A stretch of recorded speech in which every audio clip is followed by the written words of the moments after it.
Hi welcome to Nandu life style. வாங்க இன்ஸ்டண்ட்டாக மாங்காய் ஊறுகாய் ஒன்று பண்ணிடலாமா?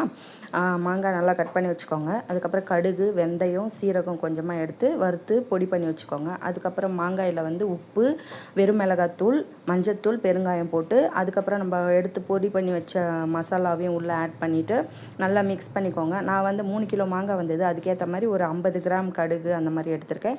நீங்கள் எவ்வளோ மாங்காய் யூஸ் பண்ணுறீங்களோ அதுக்கேற்ற மாதிரி மசாலா வரும். அதுக்கப்புறம் பார்த்திங்கன்னா எண்ணெய் கொஞ்சம் ஊற்றி கடுகு, உரிச்ச பல் பூண்டு இது எல்லாமே போட்டு நல்லா வறுவலாக வறுத்துக்கிட்டு அதை எடுத்து அந்த எண்ணெய் ஆற விட்டுட்டு அதுக்கப்புறமா நம்ம கலந்து வச்சுருந்த மாங்காயில் இந்த ஆயில் இந்த தாளிப்பை ஊற்றிக்கணும். ஊற்றிட்டு நல்லா கலரிட்டு ஒரு 3 நாள் வெயிலில் வச்சு எடுக்கணும். அப்போ தான் நீங்கள் 6 மாதம் ஆனாலும் கெட்டு போகாமல் ஃப்ரிட்ஜில் வைக்காமல் நம்ம சாப்பிட்டுக்கலாம்.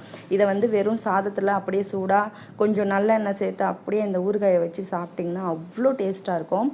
ட்ரை பண்ணிவிட்டு எனக்கு கமெண்ட்ஸில் சொல்லுங்கள். இதுக்கு மசாலா நான் இன்னொரு டைம் சொல்லிடுறேன். கடுகு 50 கிராம், வெந்தயம் ஒரு 2 ஸ்பூனு, அப்புறம் சீரகம் 1 ஸ்பூனு போட்டு வறுத்து மசாலா. அதுக்கப்புறம் வெறும் மிளகாத்தூள் ஒரு 50 கிராம், உப்பு, மஞ்சத்தூள். இதுதான்.